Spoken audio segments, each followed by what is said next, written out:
All right. If we had a TV on, we'd be to 100%. Some things do remain, and that's basically what you can say about what does the Bible say. Never did go off last year. We have constantly been presenting broadcasts. Let me see, I got YouTube going right now, so that tells me everything's good. Ha, I see myself. How about that? Really good picture. You guys are doing a great job out there. Appreciate everybody who participates. I want you to know today where we are. We're starting with the book of, on the what? Okay, so we're starting with Exodus, gearing back up. Now, folks, really you couldn't pick a better time to get involved. Great. Couldn't pick a better time to get involved with us. We're moving. Whoo. I'm watching the personnel here and can't get my attention off of them. It's really an exciting thing to actually watch a television station that has kept itself on the air as well. You know, folks, when you start talking about the book of Exodus, you're basically talking about, let's say, 5,800 words in Exodus, and the New Testament has over 7,000.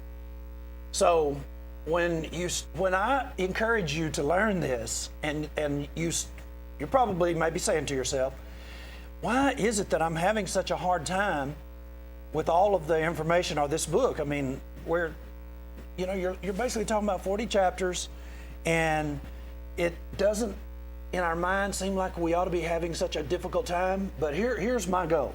And I'm telling you this, the 7,800 verse, the 5,000 verses, 5,800, something like that, 7,000 plus verses, words in the New Testament. And I'm telling you that to try to help you to realize that this is a massive piece of information. You put Leviticus, Numbers, and Deuteronomy together with it, and it becomes huge.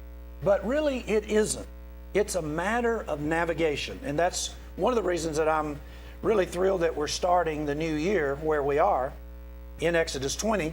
And the reason I have what I have up in front of you is one of the things we're going to try to do, and I believe that we can do this. I think that we can break this down in a way that you become as familiar with this as you are with Acts, let's say through Jude. And you might say, well, wow, I'm not really all that familiar with Acts through Jude. Well, surely you can say the books of the New Testament. Surely you know what's next.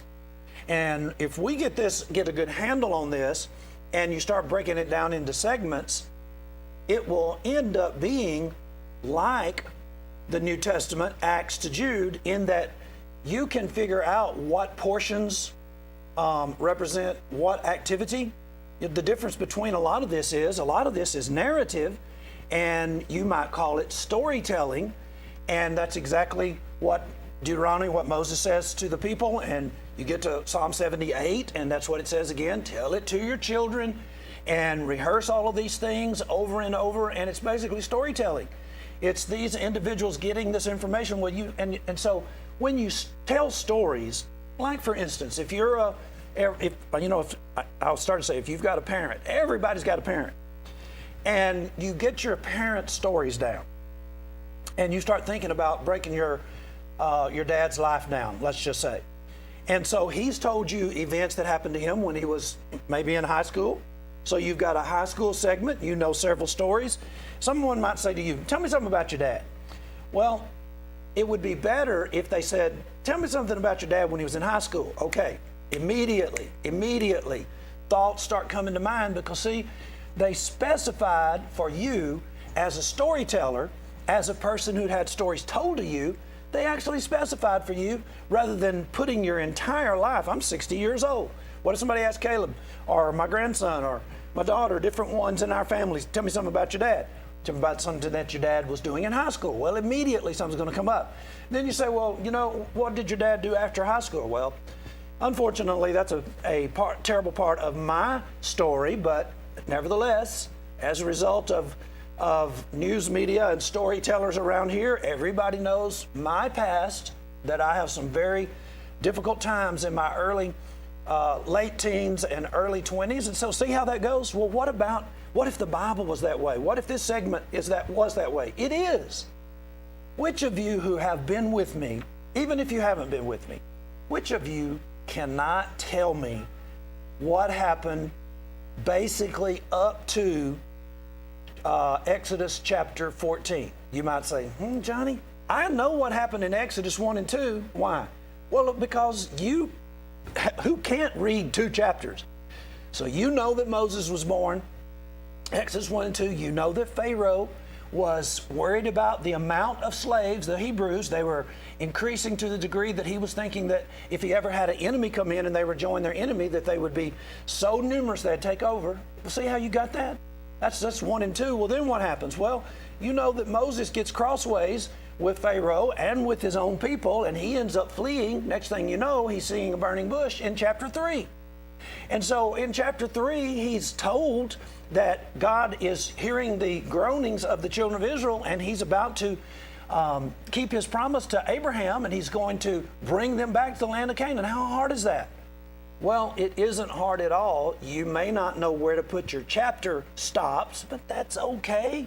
If you have the timeline, you can figure it out by just simply opening up your New Testament and your Old Testament to Exodus, and you pretty quickly, probably your Bible has some headings, and you get to Exodus chapter 5, and Moses is back in town.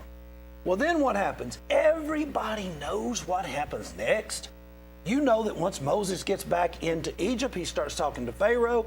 Who hasn't heard or who hasn't read or who hasn't seen a movie where Moses and Aaron come in before Pharaoh, whether it's Charlton Heston or whomever you may, depending on how old you are, it might be a cartoon. You saw that Aaron put down his staff and it became a snake. Well, the magicians were there too. And you just keep on going. I know you know how many plagues there were. You see how knowledgeable you actually are? And the thing is it is a familiarity game that we're playing, or it's a familiarity, let's see, piece of homework or assignment. That's all we're doing. And it is no different, if you'll tell yourself, it is no different than you knowing about your mother's life. Tell me something about your mother. You don't ask a question like that. Tell me something about your mother when she was in high school. Well, if you're one of my kids, you probably don't know anything about what your mother was doing when she was in high school, because she doesn't talk very much. So how do you find out? Well, you probably talk to her sisters, and they tell you stories about things that my wife Lori did in high school and different times, even as in grade school, different things she did. See how this goes? It's just it's an exercise that you're used to in every realm, but you're not used to it when it comes to the Bible. And it's because somebody has mixed you up so with the Bible that you just don't know how to come to it. Now, so here we were. You know they had 10 plagues. Well, what was the last of them? I doubt that I could get in a conversation with anybody that didn't know what the last plague was. Everybody knows the last plague was Pharaoh's and Egypt's firstborn being killed, and then ultimately what happens next. Everybody knows what happens next. Whether you know all the details associated with facts that you would get from Numbers chapter 33 or different parts of Deuteronomy, you'd still know that Israel went out and they headed out into the wilderness and they came up to the Red Sea. Why did I bring up Numbers 33? Because Numbers 33 is a travel log, and it also tells you that they buried the babies, their children, and then they went out themselves and chased Israel down. How about that? You know where we are now? You're sitting right in Exodus chapter 14. How about that? You just went through Exodus 1 through 14. That's how it's just like you putting your mind in that kind of gear, that kind of thinking process, and you just start doing it. So here we are. What happens after the Red Sea? Well, they come out of the Red Sea. You have the song of Miriam in Exodus chapter 15, and then 16, 17, 18, we're headed to Mount Sinai. What's so important about Mount Sinai? Here it is. Right here, Mount Sinai. That's not Mount Sinai. That's what's important about Mount Sinai. Who in the world does not know about the 10 Commandments? And so now you just got yourself halfway through the book. Literally. It's just that simple. I mean, you just go back and fill in the blanks. You say, well, I don't want to read the whole book through 19. Don't. Start at when the death angel came and the children died. Basically start right there, chapter 12. There's your Passover. And 13. And then you know that. You probably heard it 1,000 times. Start right there and read from there through the Red Sea up to chapter 19, and boom, you're up. Well, what are you going to read? You're going to read travel. You're going to read of events where they disobeyed, they murmured, they complained. It's not that easy to get free from bondage, because anytime you change a scenario, a situation in your life, you create a vacuum. What does that mean? It means that you have new things that come in, and they take up the place of the old things. And it starts you on a different path, a different journey. You know, this is one of the things that people on drugs don't realize. In order to create a new path, you have to get something out, and then that vacuum has to be filled with something that takes the place mentally, energy, passion takes the place of what it was that you were passionate about or you were addicted to. Sometimes you have to move in order to get a new pathway, to fill that vacuum, that void that's left behind when you're not doing what you used to do when you were doing drugs or you were drinking or whatever it is the case that you were doing. This is the way life is. The entirety of life is basically, when you get down to it, it is a basic proposition. So here we are. We're at Exodus chapter 20. What does that mean? Well, in Exodus chapter 19, it's the account where we hear of the story being told to us about Moses being on Mount Sinai, Mount Horeb. And we hear the fearful, the terrible, the just marvelous situation that God created so as to put fear in their minds, put awe and respect, and basically get ready to have them be obedient. Now, that's going to be one of the really key points this morning that we're going to talk about, and that is what you think about obedience and what the Bible says about obedience. And what I mean by that, I mean, y'all, really God has got can I call it, in my day and time, a bum rap, a raw deal. The way people have really characterized God, on the one hand, individuals have made God so fierce and severe, and everything he says so fierce and severe, that people don't want to even try. On the other hand, you've got people making God into Santa Claus or some old grandpa, doting grandpa, and then you just have all kinds of different people that make up all kinds of different characterizations of God and or Jesus. Wouldn't you rather get to know God from the Bible? Again, you probably are saying back to me, well, Johnny, we're back to that same point. It's just the volume of the book is so tremendous, it's so large that I just can't get a handle on it. Yes, you can. Let's start. Why do I have these passages up? Exodus 20, Exodus 34, and Deuteronomy 5. Why do I have them up? Because these are the three places where you have the Ten Commandments stated or explained. Now, if a person didn't know that, one thing I can promise you would never be able to do is you'd never be able to handle a Seventh-day Adventist. If you don't know that the account of the giving of the Ten Commandments is found three different places, you would not be able to handle them. This is how you deal with them. They're confused about what the law is. They're confused as to what part is still applicable today. They're confused about who wrote what and who really is the source. You get down to this and you'd be able to help. You know, as soon as I said that, you might have been thinking, I'm ready to take on a Seventh-day Adventist. That's not the way we're looking at this. What we're doing is trying to bring people to a realization of the true God of heaven, earth, land and sea, and all that therein is. We want you to know the creator of the universe. We want you to know the most powerful personality in the entire, not world, universe. Wherever there is time, wherever there is space, we want you to know the person who is in charge of all of that, the creator of all of that. Why? When I say know him, what if I said to you, you know, I could introduce you to the president. You might say, well, that's not going to be doing me very good today because, man, the presidency is a mess, okay? I could introduce you to the governor. Well, you might say, well, the governor's a Democrat and I don't like Democrats. Well, I could introduce you to a governor that's a Republican. And see what we're saying? All kinds of things that people would say, you could introduce me, put me into that. Listen, we can introduce you to God of the Bible, and you know what will happen? Your life will change. And you may be thinking, oh, I know what you're saying, Johnny. I've heard these people talking about the Holy Spirit comes on you, and all of a sudden you used to smoke and you never want another cigarette. You know, I can't figure out why the Holy Spirit is so stuck on cigarettes. And you might be wondering, well, what are you talking about? Why is it that the Holy Spirit only helps people with drugs, alcohol, and cigarettes? It's like individuals say he took the desire for cigarettes and alcohol and drugs away. Okay, that's what you say. But I actually know how this works in another way. But what about the other stuff? What about if you're a man looking at women? What about if you're a woman lusting after things that women lust after? I don't know what they lust after necessarily. Different women are different. But I'm saying, why is it always alcohol, drugs, cigarettes? That's the only power the Holy Ghost has? You know what I'm saying? So no, that's not what I was talking about anyway. I was talking about if you know the God of the universe, would it not be the case that you would know how things work? Don't you want to have an idea of how things work? And you might be saying, okay, this is going to be easy. There's only 10 commandments. Well, can I tell you this? You read the 10 commandments, and what you're going to find is it isn't 10. When you start counting what God actually says, it isn't really 10. There are statements about God, and then there are subcategories in that statement, and persons have just, for the sake of keeping it easy, they have said there were really 10 things that God said to do.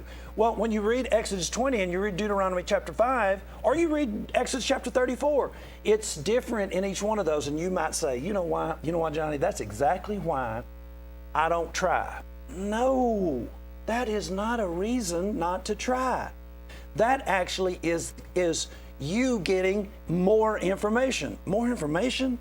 I don't want more information. I'm trying to grasp this as it is. Yes, you do. What do you mean? Explanatory notes.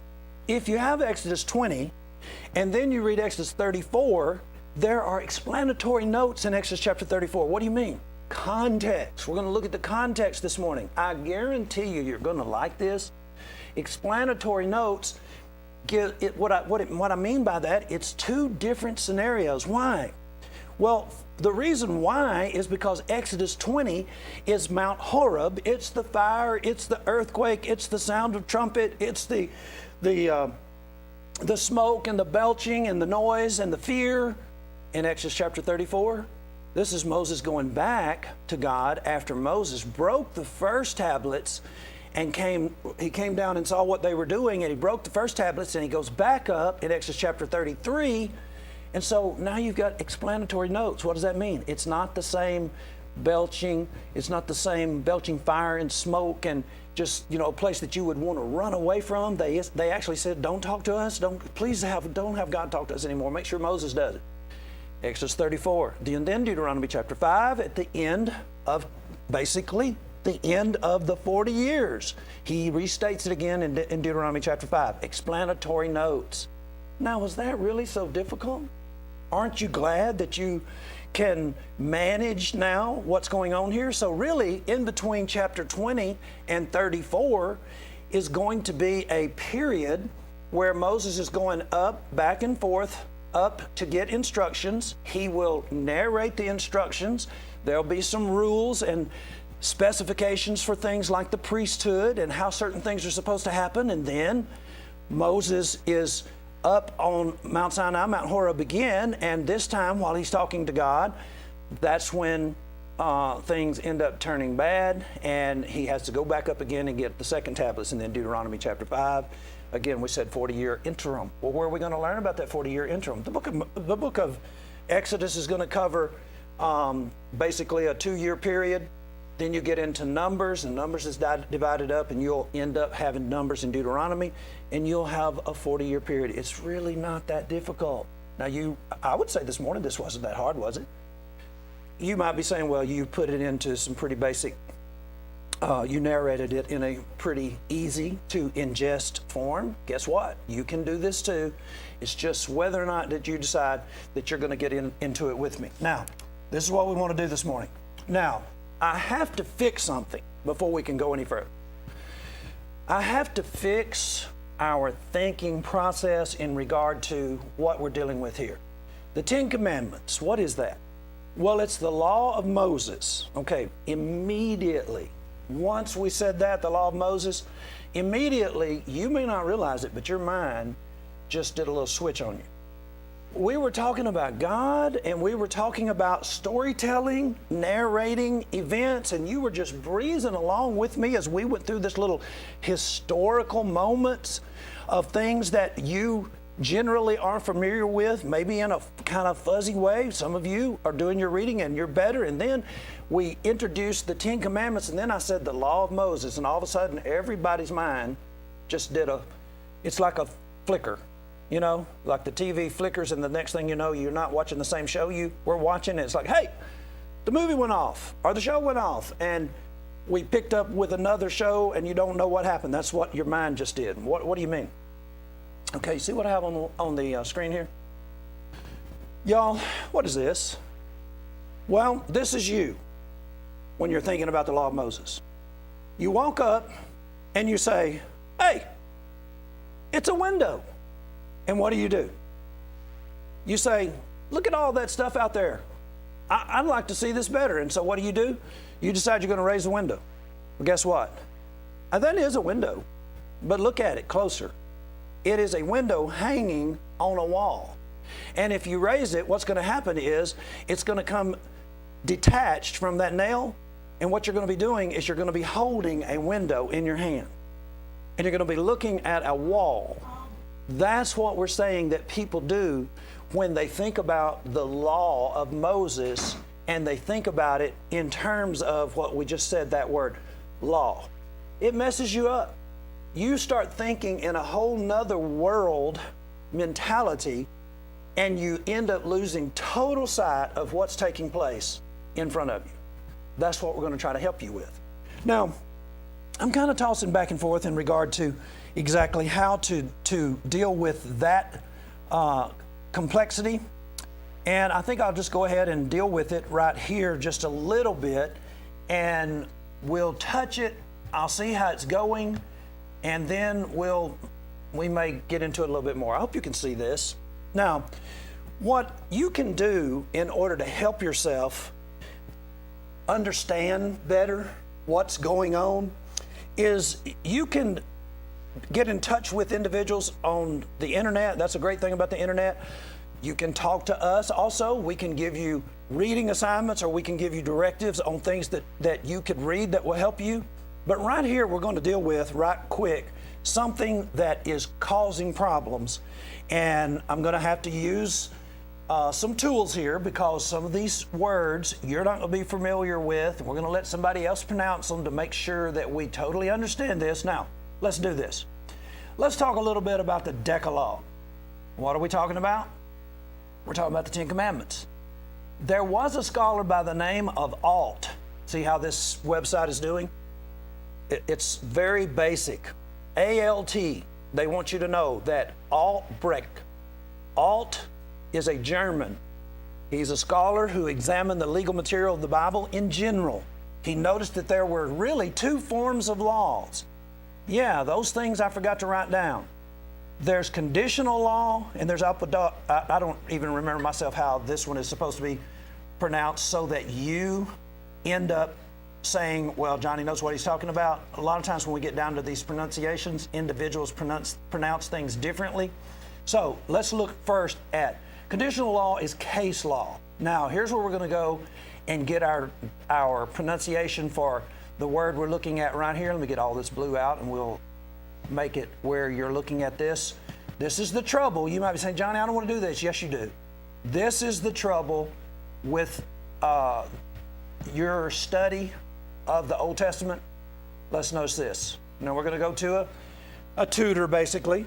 Are you ready? We're just going to deal with that one word. All right, take a listen. Questions. See sophistry. The agreed meaning of casuistry is in flux. The term can be used either to describe a presumably acceptable form of reasoning, or a form of reasoning that is inherently unsound and deceptive. Most or all philosophical describe a presumably acceptable form of reasoning, or a form of reasoning that is inherently. The agreed meaning of casuistry is in flux. Casuistry. Oh man. You're saying, what in the world, Johnny? Why are you doing this? Because the problem that you're having with the Bible is that word, and you just don't realize it. Let's continue to read. Casuistry or casuistic.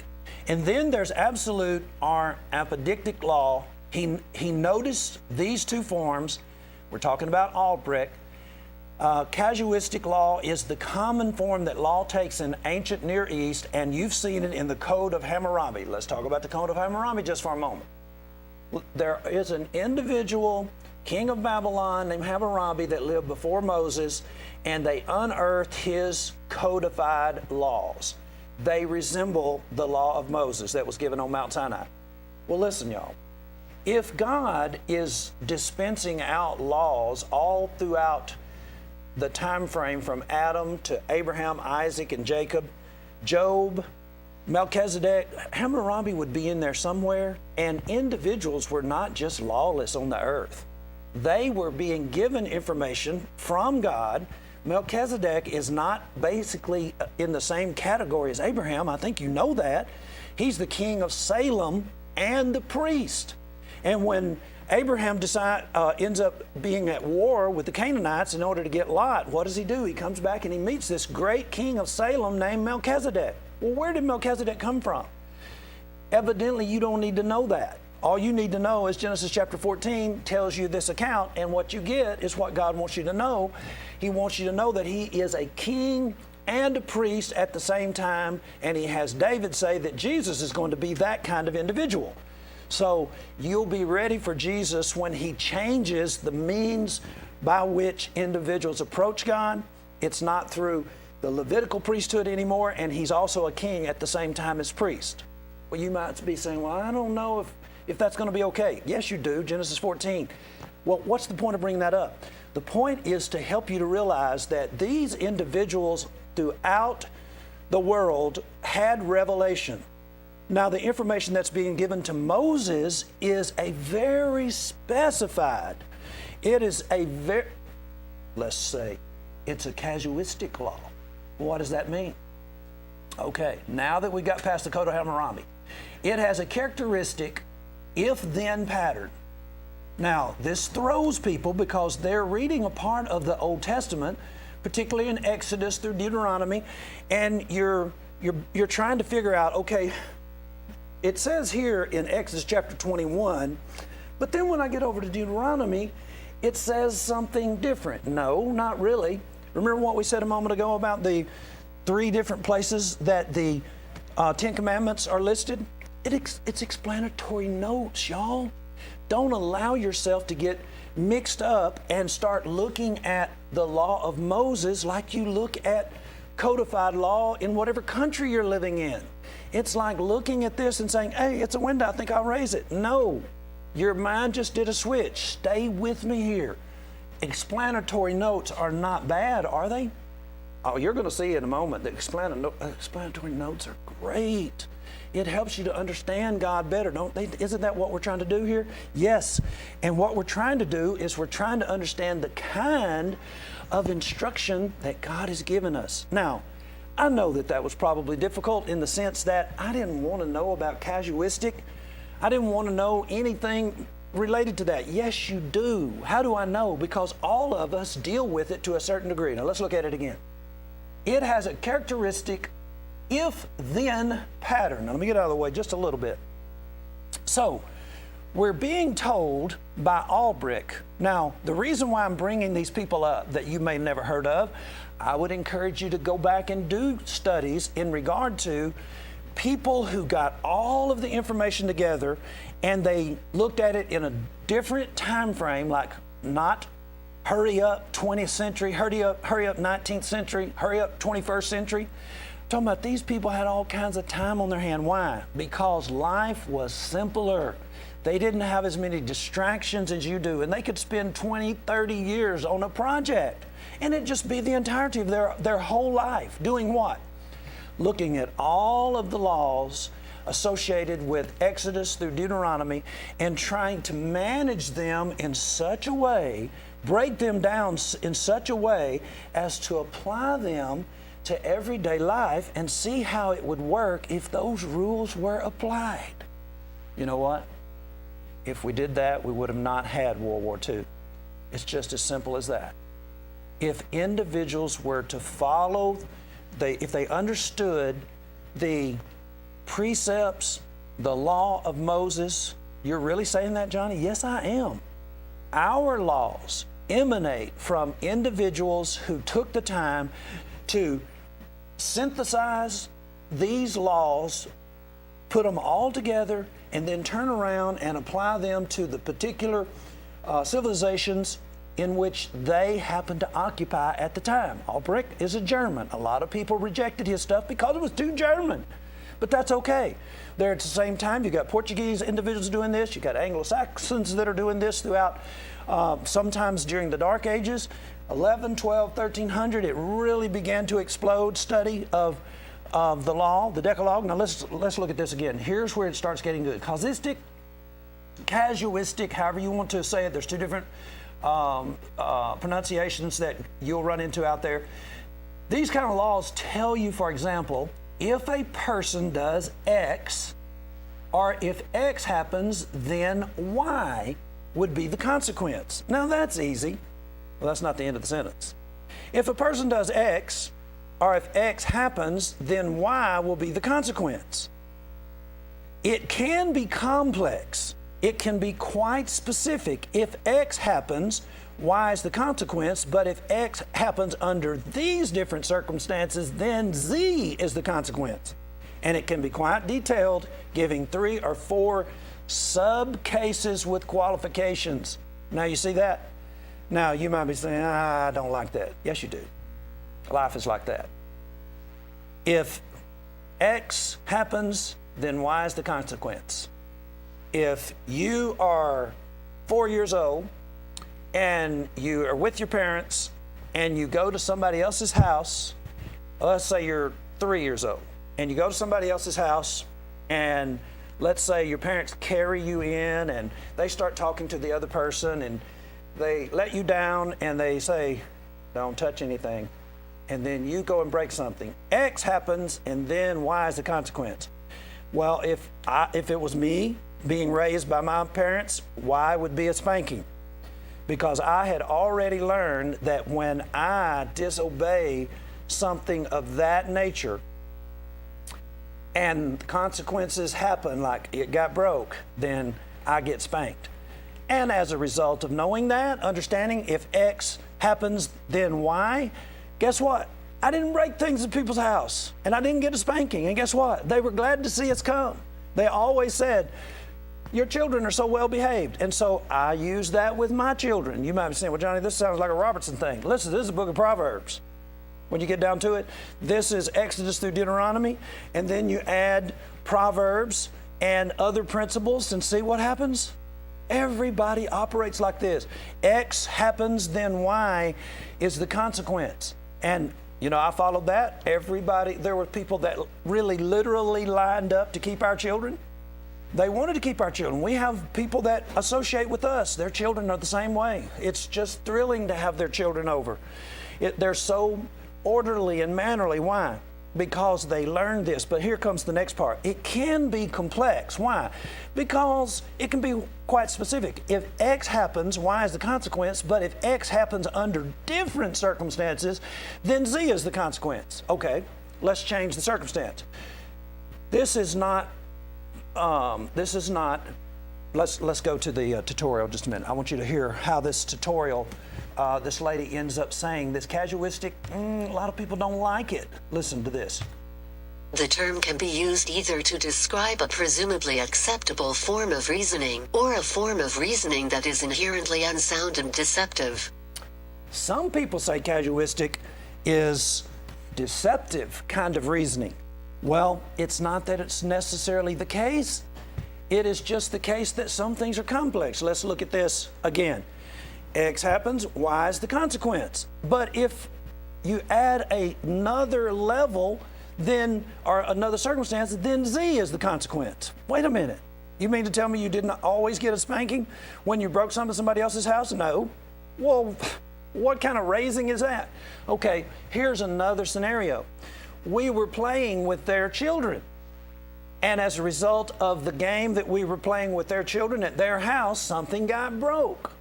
Well, so you get a spanking. No, given the fact that their children were involved too, then all of a sudden now we're going to reason this in a different way because the circumstances have changed.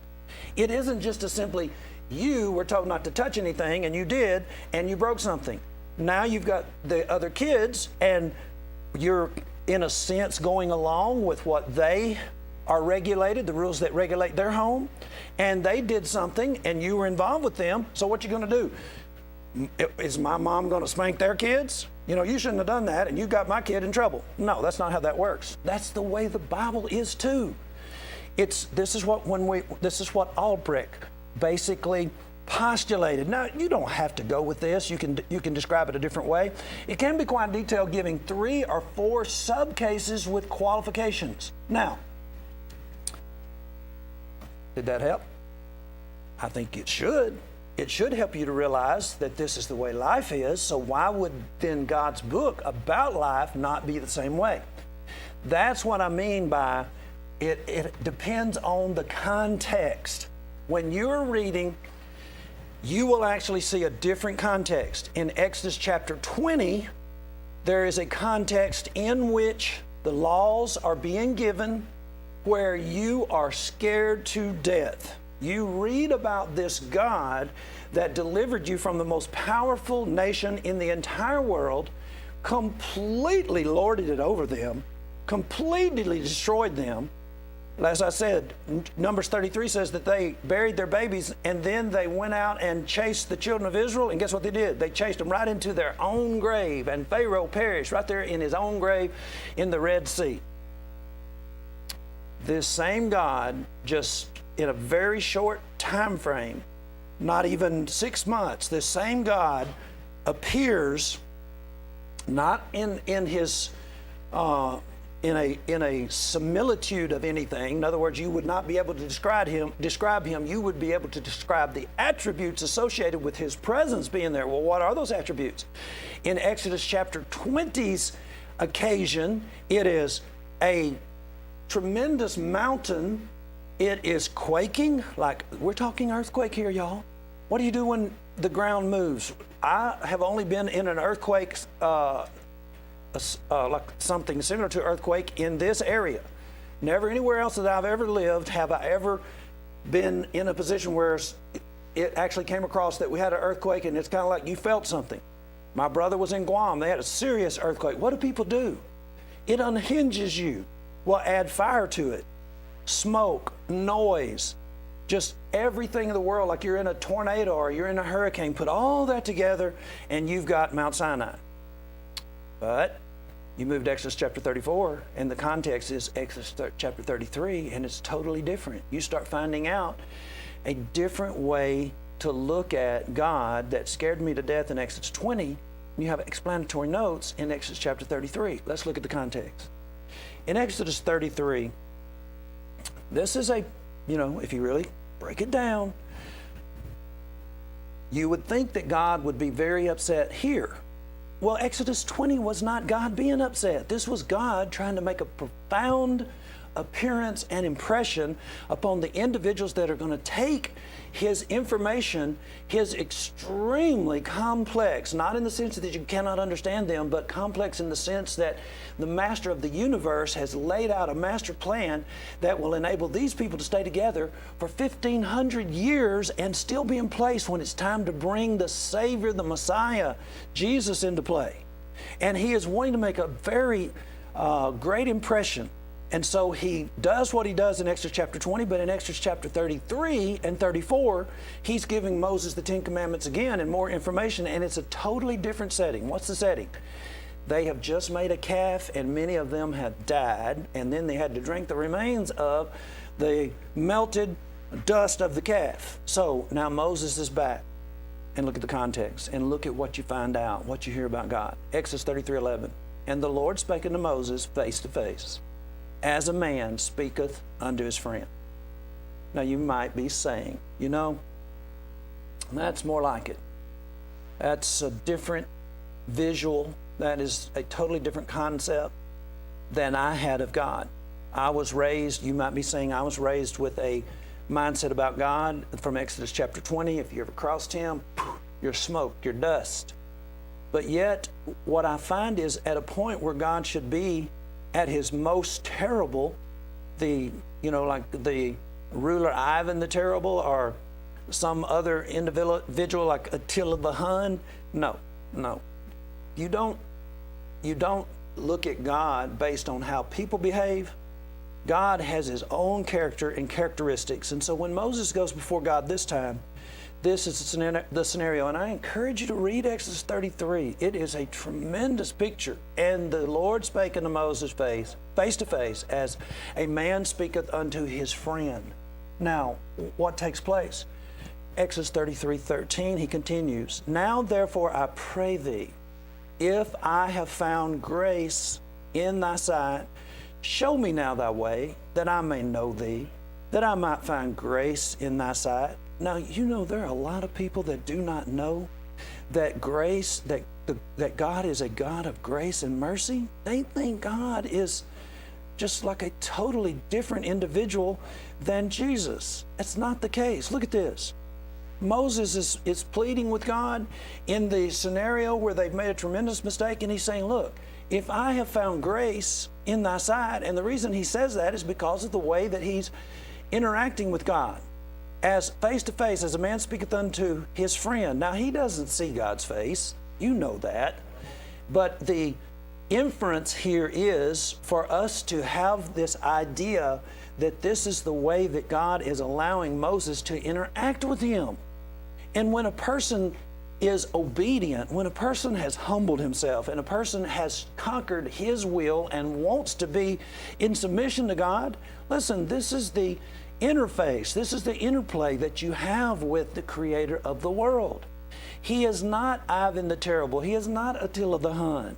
Look at this. If I have found grace in thy sight, show me now thy way, that I may know thee, that I might find grace in thy sight. Well, listen, y'all. One of the greatest things, the greatest concepts that can enter into the mind of man is that you grasp this verse, that you might know God's way. Now get down, let's go back to where we were when we started on talking about God. And if I said to you, I hate that we're in such a turmoil right now because this is a bad illustration, but it's the best one we actually have. What if I could introduce you to the president and you could actually be on speaking terms with the president? Ring him up. That would be a tremendous favor, would it not? Well, God is so much greater than the president because our presidents don't know up from down right now. Our nation is in a mess and the world is in a mess. Well, who's in charge of it? Right here. Now, Moses is saying, if I have found grace in thy sight, show me now thy way. That's the key right here. This is what's going on. God is revealing himself. He is revealing himself with explanatory notes. You're complaining. I might have complained about the volume of information that we have to grasp, but really what it is God explaining himself and then explaining the complexities of himself and also the complexities of life. Every situation isn't if X, then Y. The consequence is Y. No, sometimes X happens and Y isn't the consequence. Z is the consequence. Why? Because there were circumstances that change what the consequences would be. Don't you want to know that? Sure you do.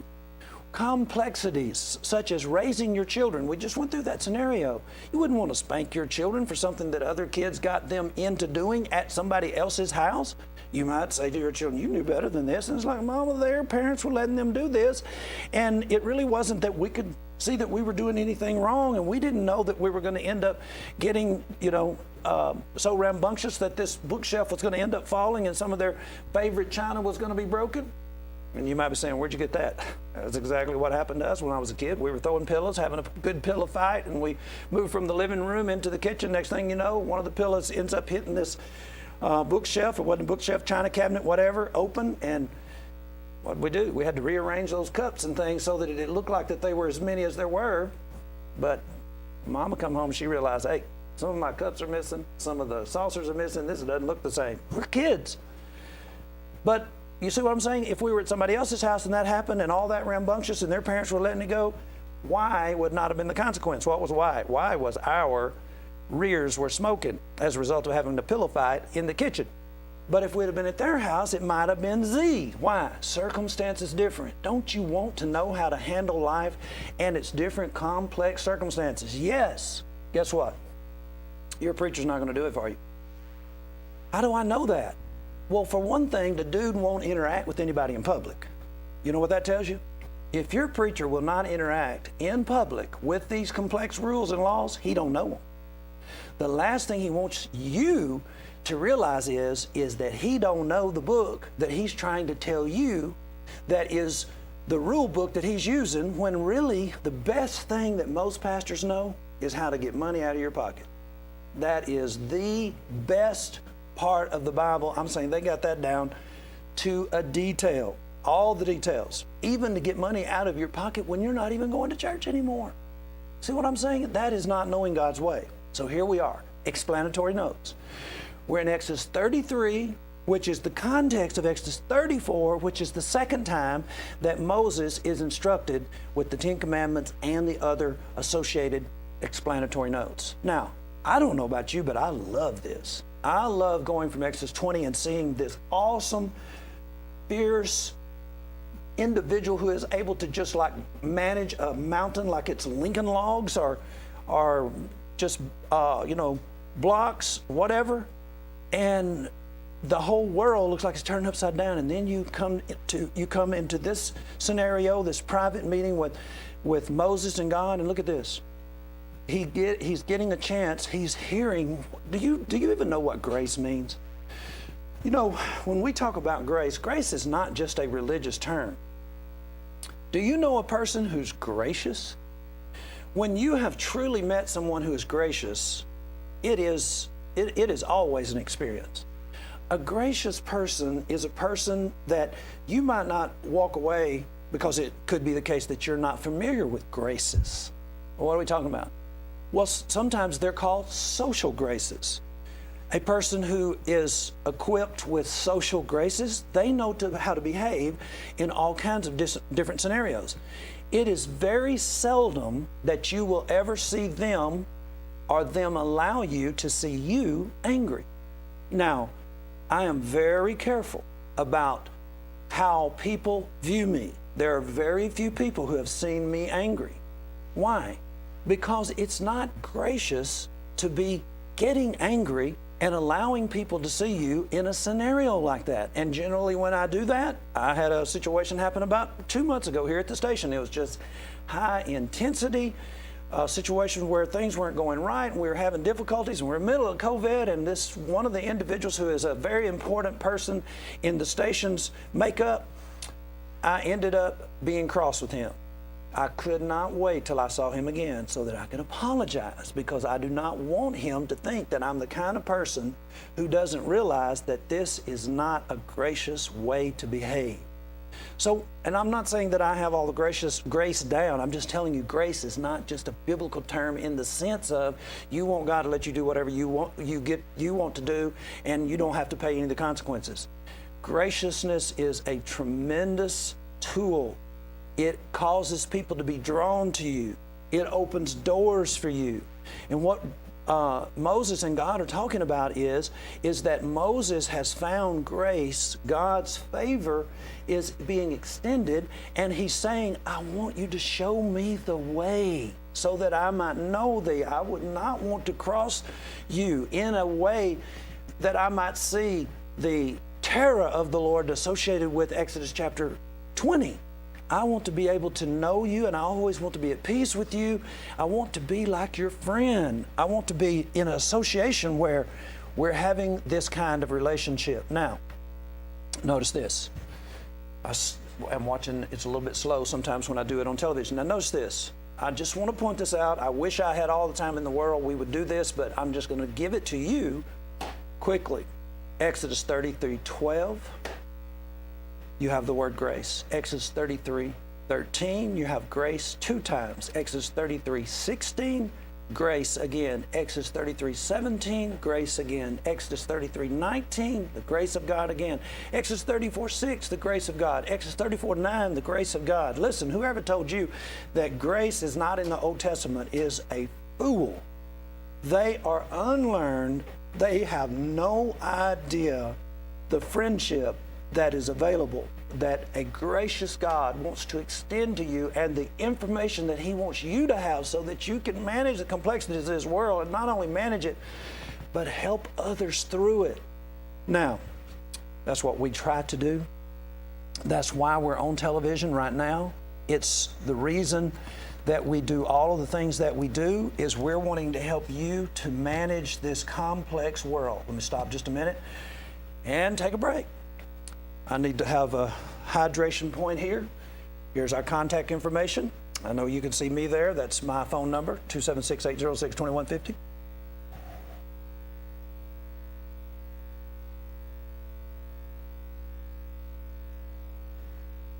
That's my email address, joeblue81@gmail.com.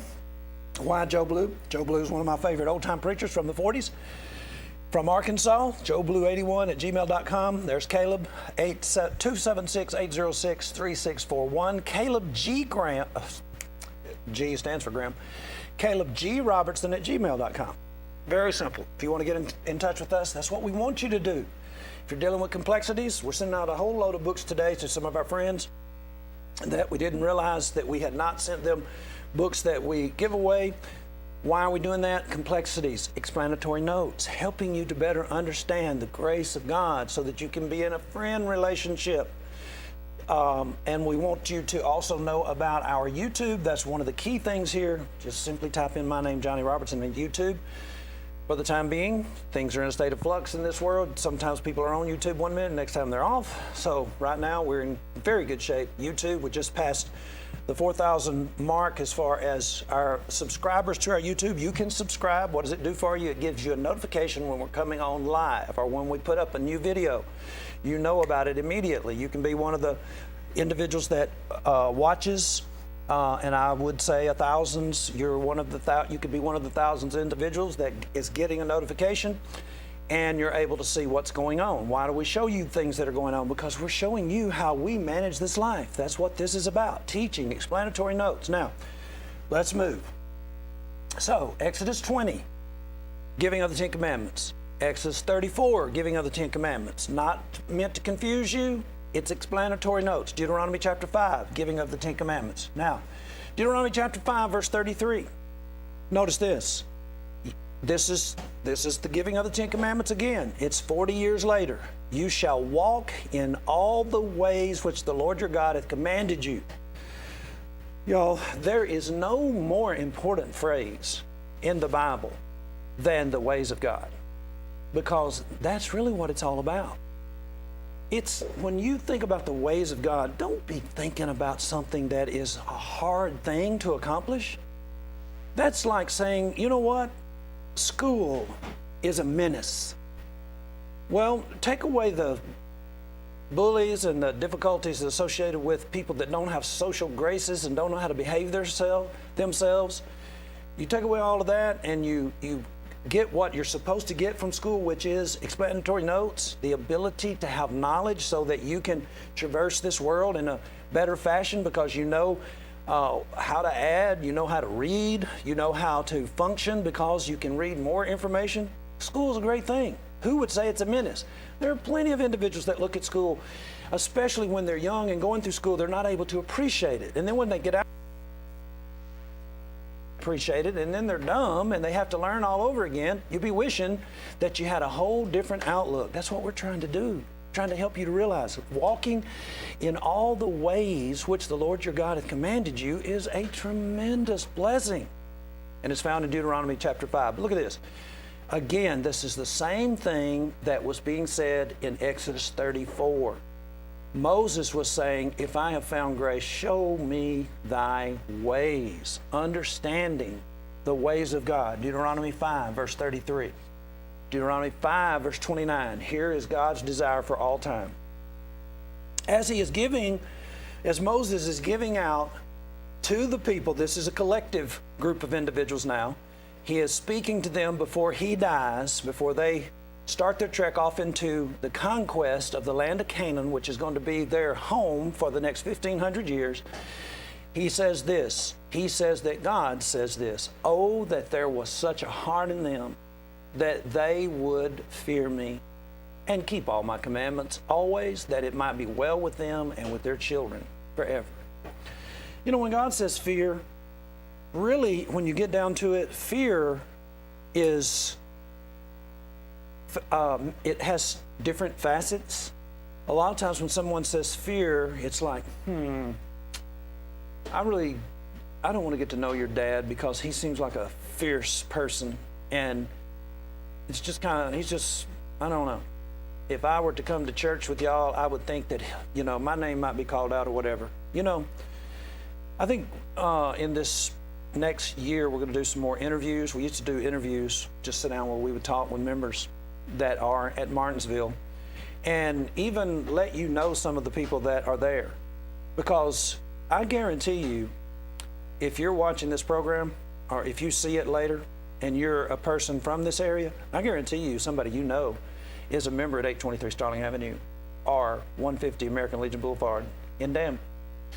And you will just be, it could be the case that you've been saying, I watch these guys on television and I see how they interact in all kinds of different settings, like you see us going to different church meeting places and talking with their pastors. And remember what I said? One of the worst things that your pastor ever wants to happen is for him to get in front of you and we're in the room and he begins to demonstrate to you in front of you how little he really knows. That's why he acts the way he does, and he tries to turn that scenario around and make it look like us. And or then you say, well, I see you on television, and when you take a call, it's like y'all are, it doesn't look like you're very gracious. Listen, graciousness is letting you call into a live television program. Graciousness towards you and or your pastor, who could be at your house talking for you or calling in himself and letting you listen to him unravel the confusion that's going on in your brain because of how mixed up you are about the ways that you've been told that God is. Now that's graciousness on our part. The churches of Christ graciously make it possible for you to be able to call into these programs and be able to talk back. Now, is it the case that we're going to let you just run off all over the place and expose or expound information that's not right? No, that's not going to happen. Well, does that mean that we're going to call your name out if you were to come and assemble with us? Absolutely not. We will be treating you as our honored guest. You're our honored guest when you call in on our broadcast. The question is, as our honored guests, what are you going to do?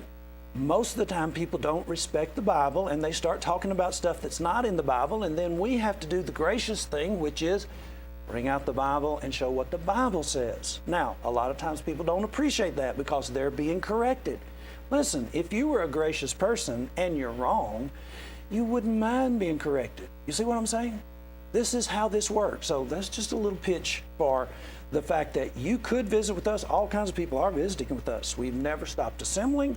We have visitors on a regular basis, have visitors in Danville on a regular basis. There are people that are coming regularly because the church where they normally attend is still trying to get their money but won't open the doors, and they're just saying, yeah, it's not a very gracious way to treat us. And number two, do you not have faith in God? You go everywhere else that you want to go, and then the pastor shuts down the opportunity to assemble. I'm glad it's happening. Don't go back over there. Come and meet the gracious folk in Martinsville, 823 Starling Avenue and 150 American Legion Boulevard in Danville. And we'll do the same thing we're doing here, give you an opportunity to look into the explanatory notes. Now, what are we doing here? We're letting you look at the third time that the Ten Commandments is given. Now, y'all, it's going to be different, because each time there are certain things that are being added, particularly in Deuteronomy chapter 5, because 40 years has passed, and it is the case, as we said, in a casualistic law system, that there are complexities and there has to be levels added because every situation is not the same. Sometimes there are subcategories that have to be added or dealt with, and that's exactly the way God's law is too. As it is being given out, it is having explanations, and different situations are there, and then they apply to those situations, and it means that you have subcategories. Guess what? The law system that we're under in the United States and every other law in the world is the same way. X happens and Y may be the consequence, but if it is a particular, let me just give you an instance, and I want you to be able to, I hope you can put this in to your notes as application. You know, if you break in to an establishment, it's called burglary. And if X happens, a burglary, then Y is the consequence. What do you mean by Y is the consequence?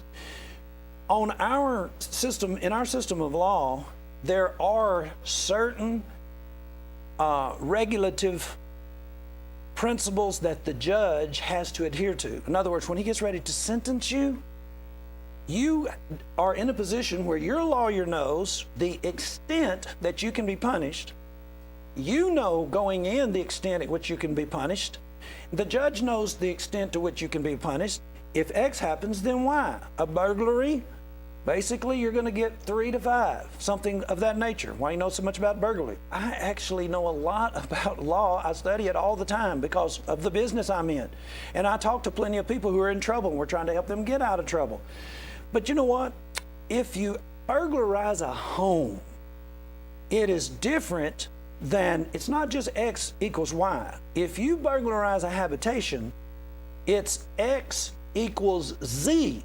Well, why? Burglary is burglary. No, burglary is not burglary. Burglary of a habitation means that you're the kind of person who doesn't care if you are in someone's house and they're there. Well, why would you say that I don't care? The law says that you don't care. Well, maybe I didn't expect them to be there. Well, guess what?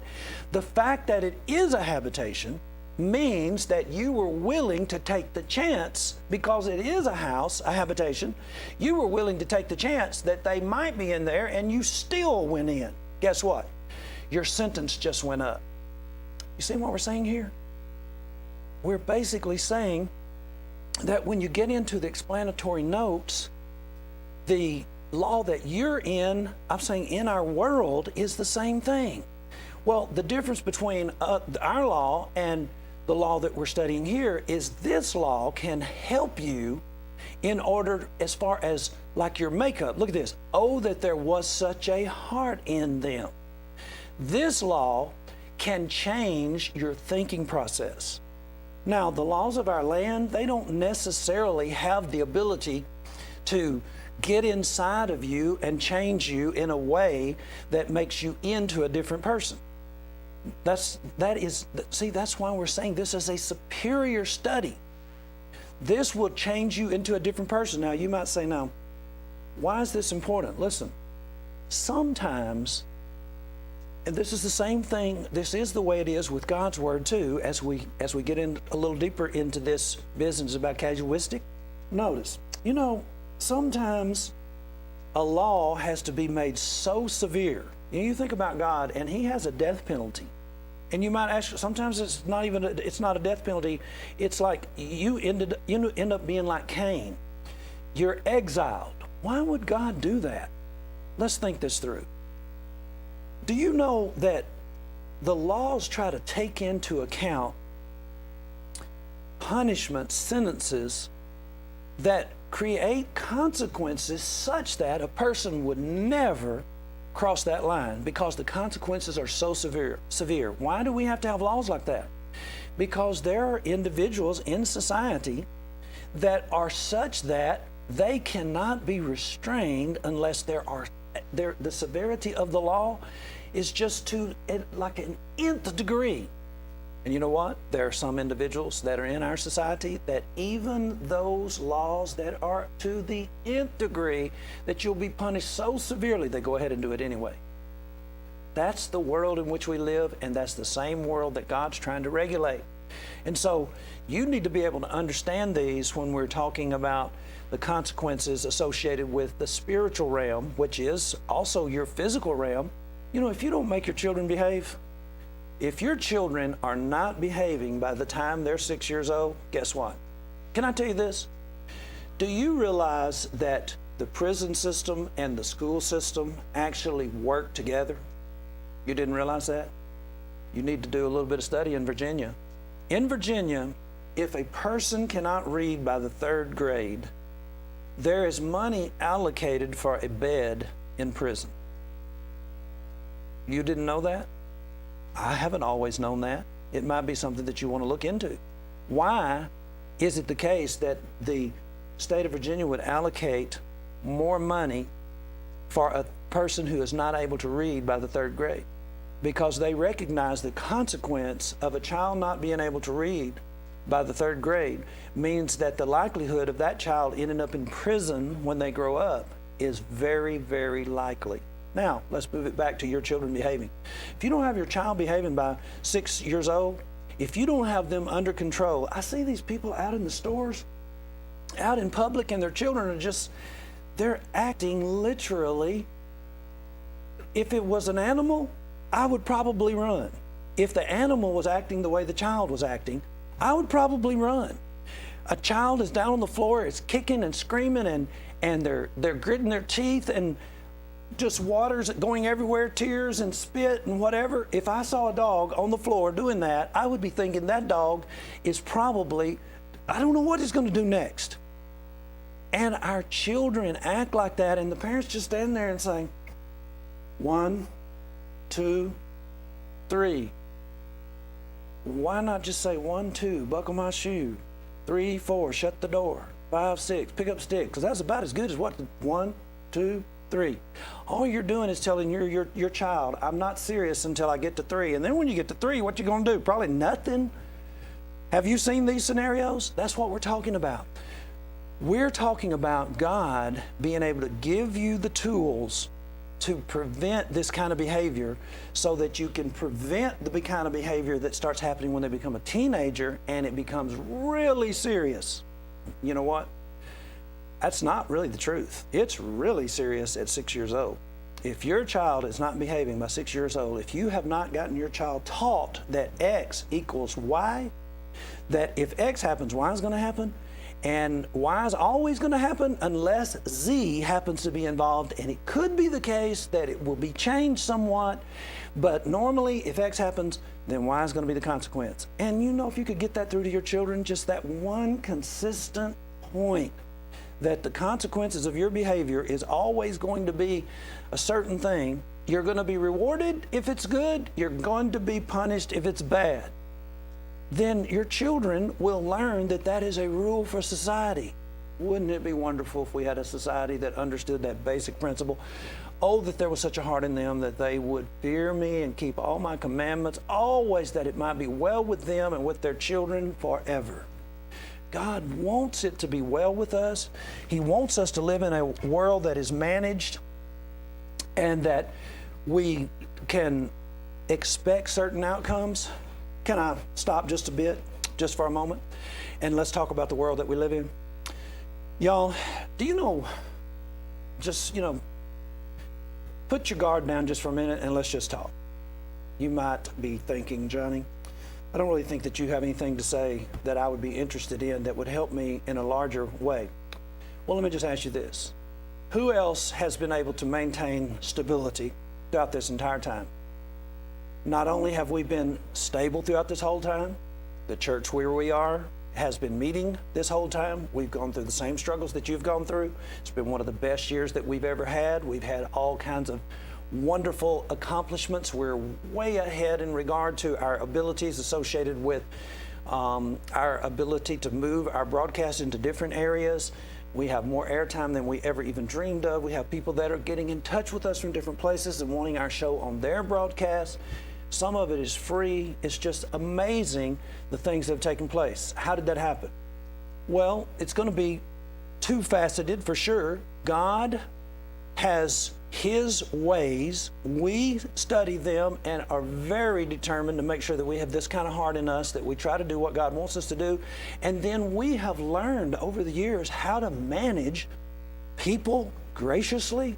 We've learned different business techniques and ideas. We're constantly reading the book of Proverbs, for instance, and trying to be people of discretion and integrity.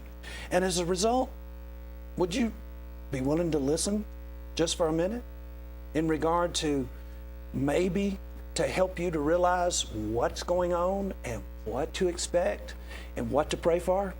Why are people so aggravated and agitated right now? You know, used to be one of the wonderful things about the United States, why people were, they still are, but I think for different reasons, but that used to be the case that people were trying to come into the United States, particularly because of our law system. The United States was a place where laws were equal for everybody, especially after the Civil Rights era. People were able to see that the United States would correct itself, try to correct itself, and the laws were transparent. The court system was fairly equitable. There were constantly people trying to make it more equitable, easy for you to know what sentences were going to be meted out, and people just, they lined up from every country in the entire world because of the stability associated with the United States and the willingness in the United States to keep their word. Systems would be set up, covenants would be made, or agreements would be made, business deals would be made, and they would be honored.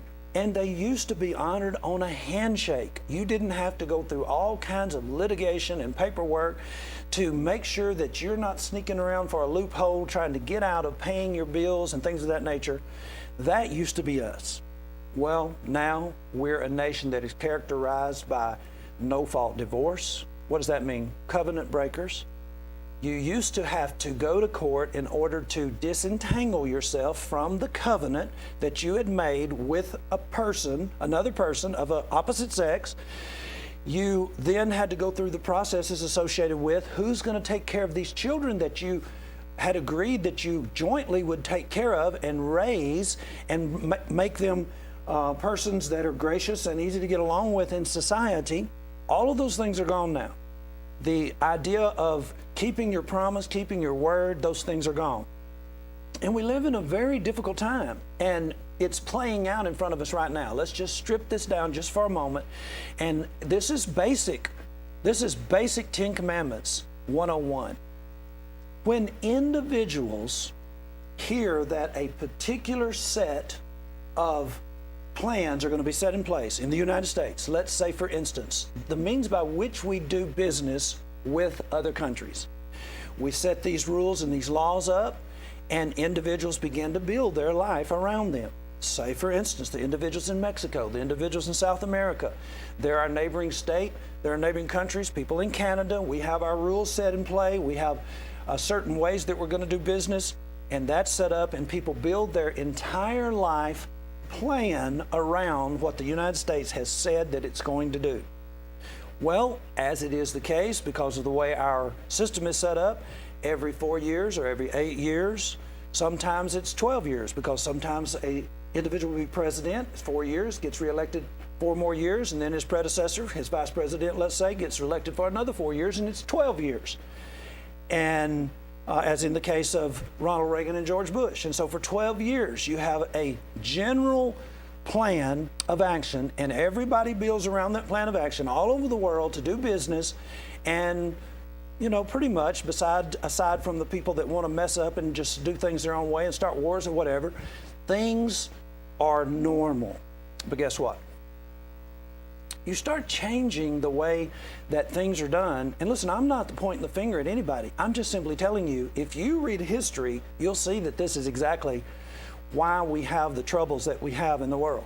This is why we had World War II. Individuals during the time frame of World War II were making changes that created instability in other people's entire nation and society.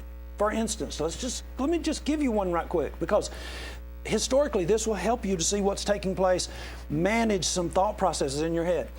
For instance, the Germans were becoming so technologically savvy, and they were developing so many different things that it was causing an instability in the entire world. Well, what in the world could that be?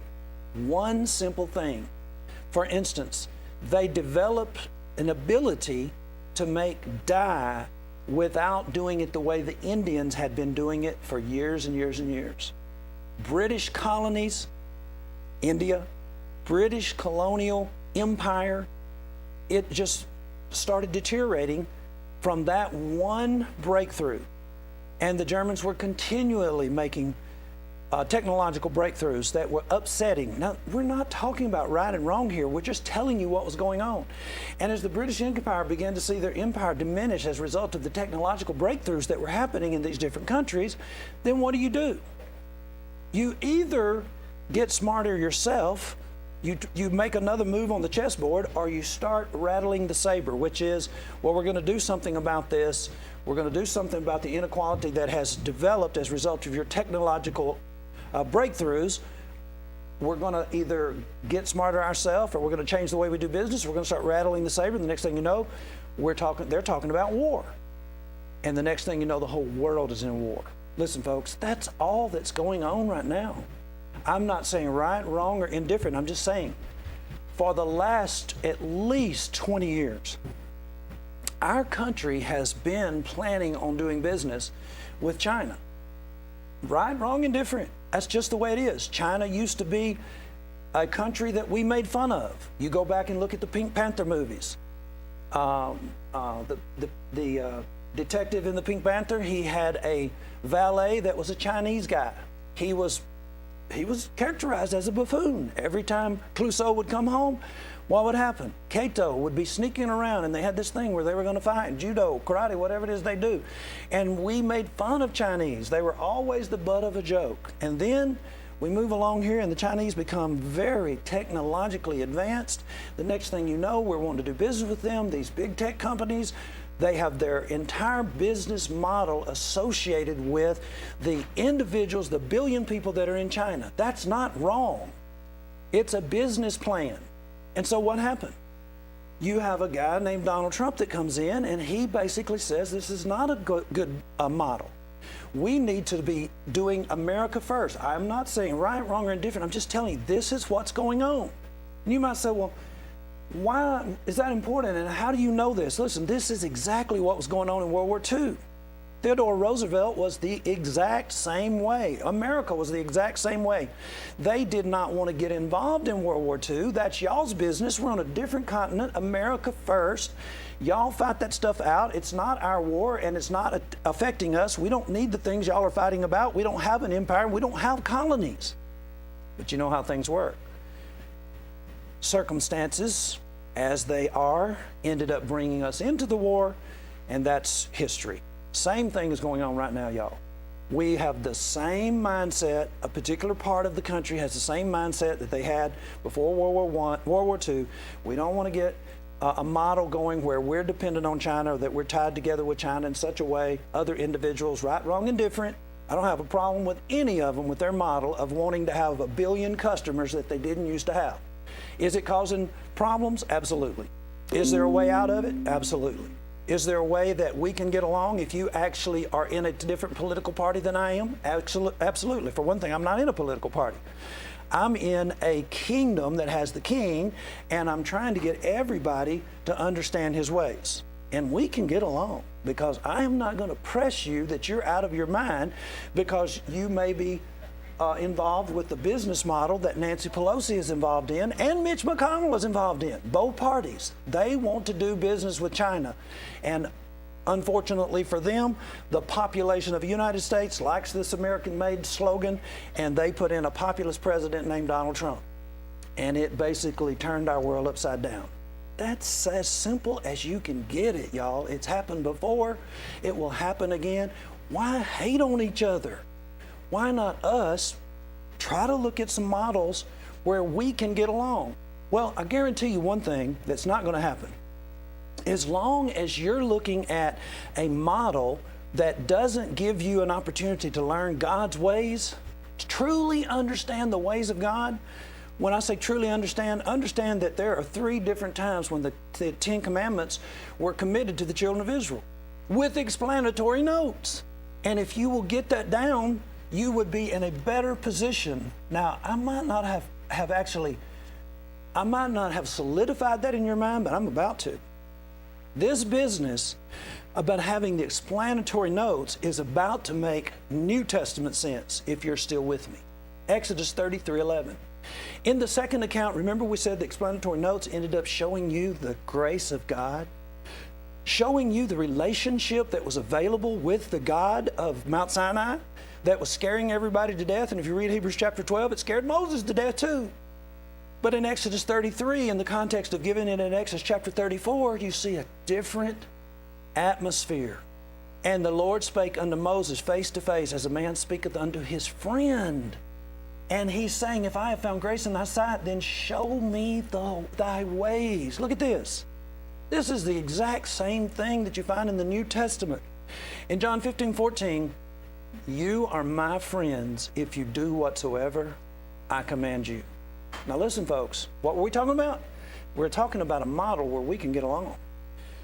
We can get along during this frightful time frame if you will be following this model. The model is that you are a friend of Jesus Christ. How do you be a friend of Jesus Christ? If you do whatsoever I command you. See, nothing has changed. Moses was saying, if I found grace in thy sight, then show me thy ways. God has actually moved from Mount Sinai and from his servant Moses' understanding of himself to God's own Son, and he sent him into the planet to give us instructions. And he's done that with explanatory notes, big time.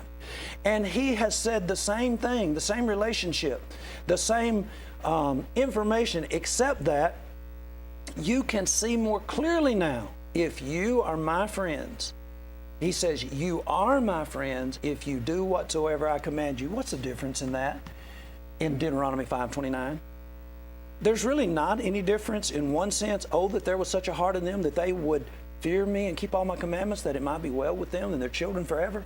What's the difference?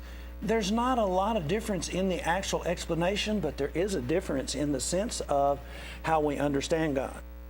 Probably you had an inferior understanding of God in the sense that you did not know that God was a gracious God. You just hear about God killing people in the Old Testament, striking them, burning them with fire, striking them dead, the ground opening up, them being swallowed, a flood coming and killing everybody but 8 people. You hear those kinds of things about God, and then you have this skewed view of God. And then God does the wonderful thing that God does, and it's the same God throughout the entire revelation of himself.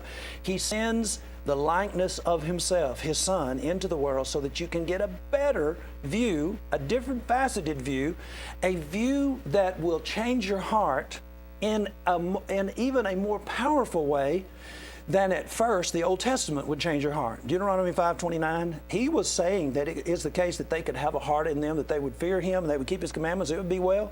The Old Testament is able to do that, but the New Testament has a different facet, another level. It pictures God is pictured as a loving Father. He is pictured as a jealous God, a fearful person that you would not want to cross. He can be worse than Attila the Hun ever thought about being, more fierce than Ivan the Terrible ever even dreamed about. But, you know, he gives a different facet of himself by sending his Son, offering his Son who is a willing offering, all pictured in Genesis 22, if you had been with us in class in Genesis 22, all pictured in the display of Abraham being asked by God to take his son that he waited all of his life for and offer him as a sacrifice to God. And God saw that he was willing to do that and stopped him actually after he had mentally processed it and was in the act of carrying it out. Literally, God stopped him. And this is pictured, except that it's different in that Isaac was bound. This picture is that God's Son that came to the earth, the Father sending his own Son, which basically means if you've seen Jesus, you've seen God. You've seen God's graciousness, you've seen his attributes and his characteristics, and Jesus is a willing offering. He is an individual that is pictured in the Old Testament. And you may say, well, you might not know that this is a picture of Jesus in the Old Testament, but it is. But here's the point. If you're not acting according to this model in John 15:14, well, you might say, I love Jesus. Oh, do you? Number one, you have to ask yourself, do you even know Jesus' commandments? Most people are keeping part of Moses' commandments. They're keeping part of David's commandments. They're keeping some of Jesus. They don't know. Your pastor has just got you so mixed up you don't even know up from down, in from out, and he won't talk. And he's got the church building shut up and he's still asking you for money. It's like, are you ever going to wake up? And see, we look at our politicians and we say, are they ever going to wake up? When are y'all going to wake up? It's the same thing. Everybody's looking to the religious people for answers, and these guys are a bunch of nuts. How in the world are they going to be the answer when no politician listens to religious people? Don't you realize the politicians are taking advantage of your pastor just like your pastor is taking advantage of you? The politician is saying to the religious people, through your pastor, we're going to give you tax breaks. Who's going to get it? The pastor? We're going to give you tax breaks. We're going to do this for you. You vote for us. We'll get rid of abortion. We'll get rid of same-sex marriage. Lie, lie, lie, lie. You ain't going to do nothing. These individuals are not interested in anything but the business model. See what we're saying? And if your pastor is just interested in the business model, which means getting money from you like the politicians are trying to get from him, there are no answers in this model. So what do? Oh, well, then Johnny Robertson becomes the answer person. Listen, y'all, there's no way you can get around this. I'm saying from coast to coast, there are people that are watching us and constantly getting in touch with us, getting information from us, letting us help them. Why? Because they know that we are not the figures of glory.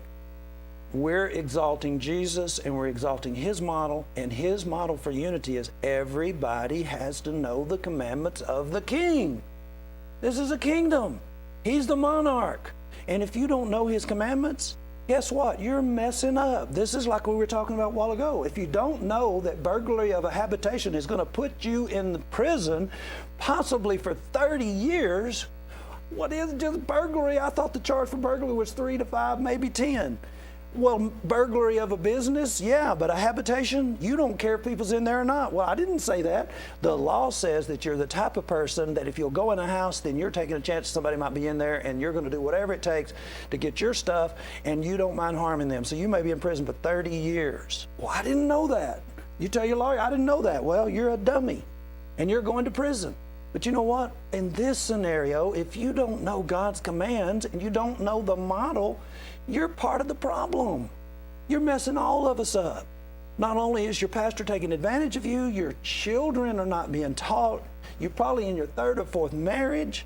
You got all kinds of problems as far as economics are concerned because you don't keep your word. Like when you go in and buy a house, whatever, you have to have a contract that has so many different layers to it that you have to have 3 lawyers and a paralegal in there with you to get through all this stuff, and still the bank takes advantage of you or somebody takes advantage of you. See, that's the world we live in, and we do it to each other. We cheat on our insurance. You know, individuals are constantly trying to take advantage of the insurance companies when it comes to cars and things of that nature. I'm saying, look, here's the answer. You want to be the friend of God? You want to be the friend of the individual who has the way, who knows the way to peace? Well, you might say, well, Johnny, y'all have a lawyer that's on retainer. He's always available. What are you talking about peace? Listen, I don't have problems. Literally, I don't have problems that I need a lawyer. Y'all are my problem. That's why I need a lawyer, because I'm so determined to help you that I end up getting into an altercation with you while I'm trying to help you, and a lawyer has to help me get out of it without you putting me in jail while I'm trying to help you. Or your pastor. You would not believe the size of the file that we actually have of restraining orders, because pastors do not want us coming around and showing you how dumb they are. Listen, y'all, we're just trying to give a model, present a model that will help us all be friends, help us all get along. And part of it's going to have to be, you're going to have to get rid of some of these churches. You know what? I've been praying and I've been busy at trying to get rid of churches for 22 years in this area. And you know what? I kind of think God may be answering my prayers, because a bunch of them are going belly up. And you know what? That's good. Why? Because they weren't authorized by the king in the first place. So here we are. We have moved from the 10 commandments to the king's commandments with explanatory notes. And what I'm saying to you is the better, if you understand better the old, you will understand the new even more. Because the old is it's like the remedial. if you're studying the Old Testament, it's like you're in grade school, middle school. The information is dumbed down. It's easier to grasp. I didn't think it was easier to grasp. There's 5,000 words in Exodus, and there's only 7,000 words in all of the New Testament. Just because there's more words doesn't mean it's harder. It may be that he's giving more explanation, explanatory notes, more application, more accounts to read about how people messed up and how God had to try to fix it. And if you would spend time with that, it's just kind of like me a minute ago explaining our situation politically and economically in the world, how that's already been acted out in World War II. You know what that was? That was explanatory notes. I've got like 8 to 10 books that I've read about Hitler and World War II and the different players. Winston Churchill, 3 or 4 books on Winston Churchill. Explanatory notes. Why? Because people who don't learn from history are destined to repeat it. And we're doing that. Now, here's the question. You want to keep going with me? We just have a few little minutes left here. Let's look at this. Now, I'm going to end up leaving you with this information here pretty quick. We're at 2:30. We go to 3. And this is like the meat of the lesson. This is where I was really trying to get to make sure that you hunger and thirst for this information. We're talking about the Old Testament, and I introduced 9, 10 verses where, as you saw the second giving of the 10 Commandments, you heard Moses and God speaking about grace back and forth, and you realized that God was being gracious and Moses was trying with everything in him to find out God's ways so that he could travel through this lifetime in a way that pleased God. And in the middle of all that, I know that you were hearing laws, laws, laws, laws. And we started by that picture of a window, and you walk in a house and there's a window, and you're like, wow, look at all that stuff that's outside. And you pick up the window and it's hanging on a nail. It's really a wall hanging, but it is a window. And because you didn't have that ability to recognize or to process, this isn't a real window. It is a real window. Yeah, but it's not functioning as a window. When you think about the Old Testament law, don't be thinking about the laws of the United States. Think about the laws in a different way. Let me have your mind for a minute. Let us have just at least a minute for you to look at what God's trying to do. Okay, are you ready? Titus 2:11. Everybody wants to be under the New Testament because God doesn't kill people in the New Testament. If that's the way you're looking at God, you're never even going to benefit from the New Testament anyway. But look at this. Let's talk about grace. Titus 2:11. For the grace of God that bringeth salvation hath appeared to all men. What happens? Teaching us that denying ungodliness, worldly lust, we should live soberly, righteously, and godly in this present world. Anytime you see grace, you might as well mark it down. Instructions come next. That's what grace is. It's the creator of the universe giving you instructions about life. That's what grace is. He is favored us all. You might say there's people that don't know about God. Let me tell you something, folks. There is nobody that doesn't know about God. I don't know why people keep bringing up these people in these countries that they say that don't know God. Dollars go everywhere. Everybody in the entire world knows about dollars. What does dollars have to do with God? Well, right now, it has a slogan on it. In God we trust. Muslims have that. There's more Muslims than there are Christians. And there's more dollars that say in God we trust, and Muslims spend dollars. They want dollars. Listen, everybody knows about God.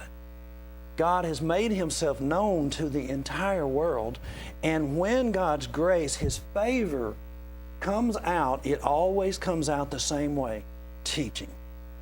It is a fool and a hateful bore, a person who is a beast and a brute who does not teach his children how to manage life. You know what I'm saying? You ever seen children that their parents don't take any time with them? That is an awful person who would bring somebody into this world and then doesn't teach them. They have to learn all these lessons on the school of hard knocks. Are you kidding? God is not that kind of father. When grace appears, always, always, always instructions will be there, because that's what God's grace is. It is Him as an infinite individual who created all of this, giving us the instructions to manage it, and to manage it with other people.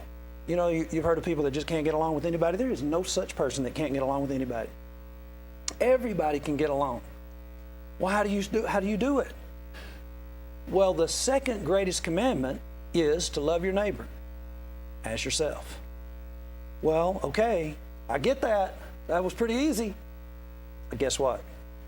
There's explanatory notes. And that's what your pastor's not going to give you. He doesn't love you the way he loves himself. He would not steal from, cheat on his wife. Your pastor doesn't love you like the explanatory notes of love your neighbor as yourself. What you're trying to do is you're trying to be a person who lives in a world where it's not all about you. Listen, I like America too, but listen, is it really the case that America First is a slogan that is biblically based? All us and none of y'all? As long as it's good for America, it's good. Listen, we have done some dastardly deeds. I've lived in some places that just, the people have just been done worse than you wouldn't, your worst enemy, you wouldn't treat these people this way. And these people are in a trust territory. That's what the countries I lived in was called. It was called a trust territory. And we practice nuclear bombs on them and let them have the fallout. And we see what radiation does as a result of these people who are in the trust territories that we took away from Japan, and they trust America. I'm saying America First is not a biblical slogan. Love your neighbor as yourself. These people are all our neighbors.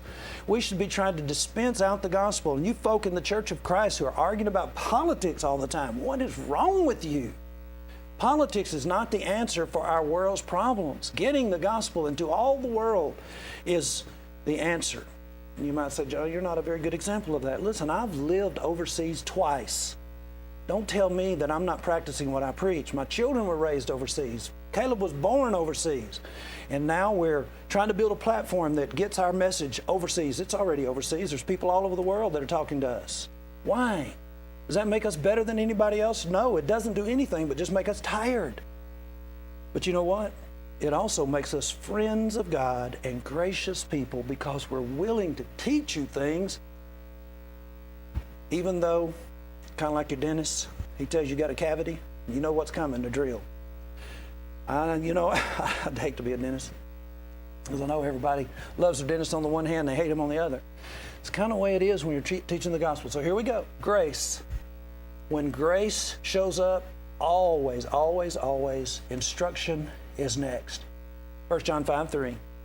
For this is the love of God, that we keep His commandments, and His commandments are not grievous. Listen, the grace of God that bringeth salvation has appeared unto all men, teaching us, and His commandments are not grievous. Look, do you know the word commandment? Do you know what it means? The Greek word, entole, means prescription. Commandment, one of its primary meanings is prescription. This is the love of God, that we keep His prescription, and His prescriptions are not grievous.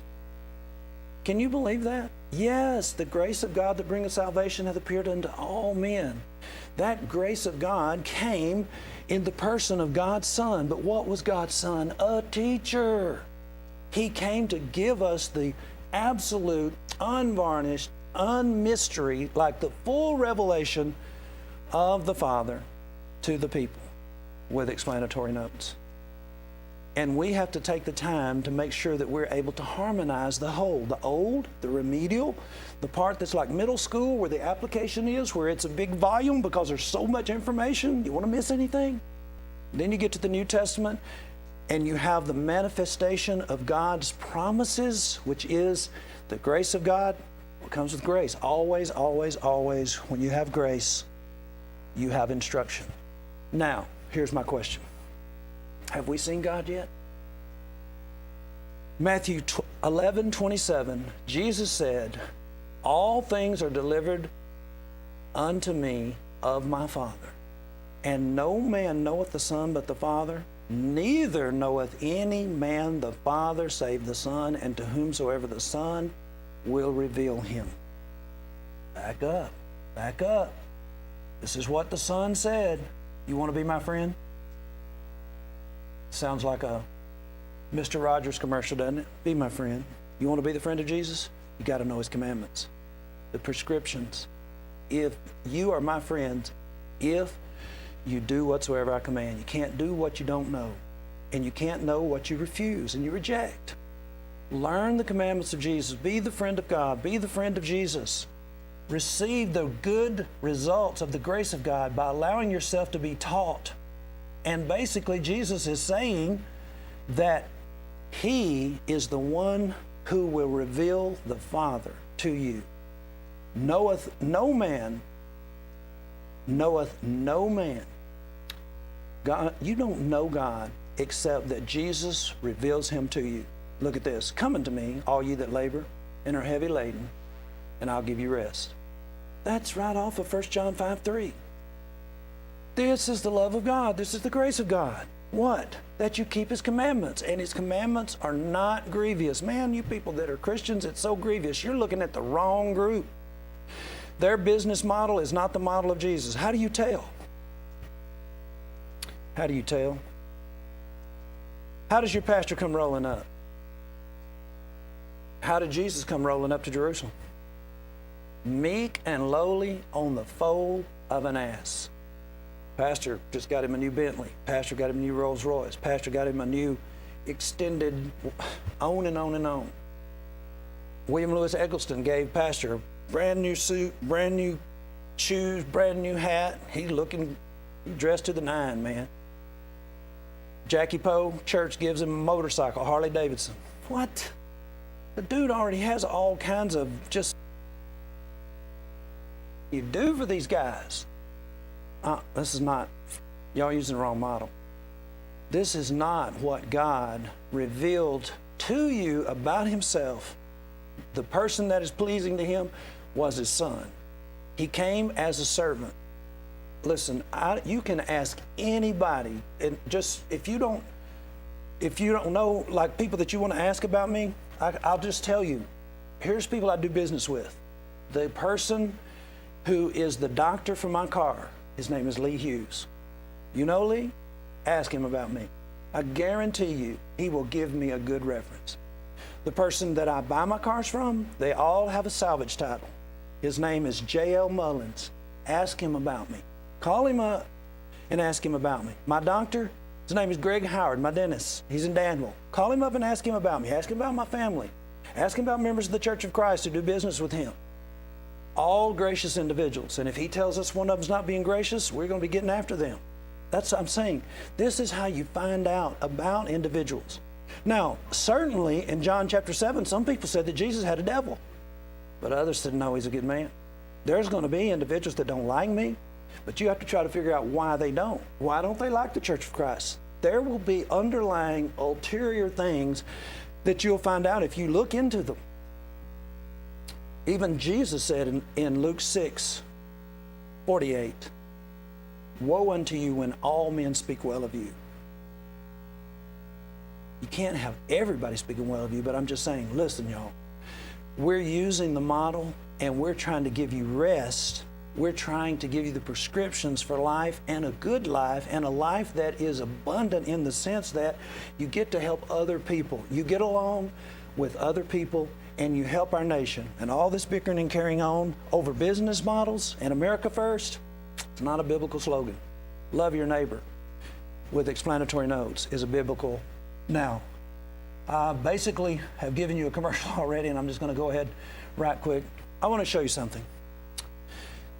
These are the marginal notes in my Bible, and I want to end our broadcast today as I go through 4 pages of this. I've got about 15 minutes.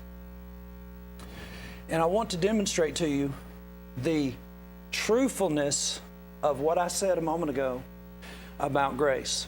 In Titus 2:11, the grace of God that bringeth salvation has appeared unto all men. When you have grace, you'll always see instruction.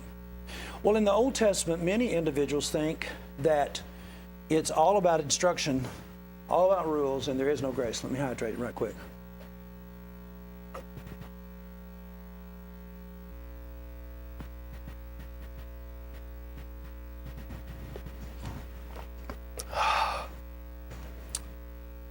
A little bit of highlights. If you want to tell a friend about this broadcast today and get them to watch it, you tell them that